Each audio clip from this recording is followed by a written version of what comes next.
Hello বন্ধুরা, কেমন আছো তোমরা? আজ নিয়ে এসেছি একটি নিরামিষ রান্না। আজ বানাবো ধোকার ডালনা।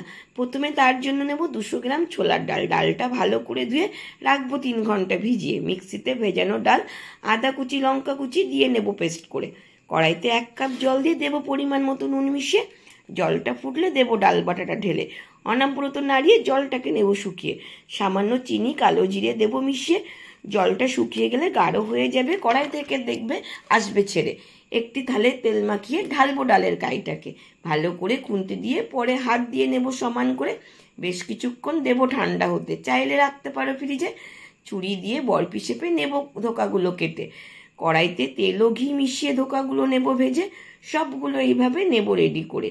ওই তেলে শুকনো লঙ্কা, গোটা গরম মশলা, গোটা জিরে ফোড়ন দিয়ে দেবো লম্বা লম্বা আলু ফালি করে। আলু নুন হলুদ দিয়ে ভেজে নেব। আদা জিরে ধনে একসঙ্গে বেটে মশলা করে সাথে দেব লঙ্কা গুঁড়ো ছড়িয়ে। মশলাটা ভেজে হালকা জল দিয়ে নেব কষিয়ে। আরও ভালো মতো কষানো হলে মেশাবো গরম জল ঢেলে। ঝোলটা ফুটিয়ে নেব আলুটা ভালো মতো সিদ্ধ করে। ওপর থেকে ধোকাগুলো দেব ছেড়ে। আরও কিছুক্ষণ ফুটিয়ে দেব সামান্য চিনি, শাহি গরম মশলা গুঁড়ো ছড়িয়ে। চাইলে দিতে পারো 1 চামচ ঘি, আমি দিইনি। ব্যাস রেডি নিরামিষ ধোকার ডালনা। এভাবে বানিয়ে জানিও।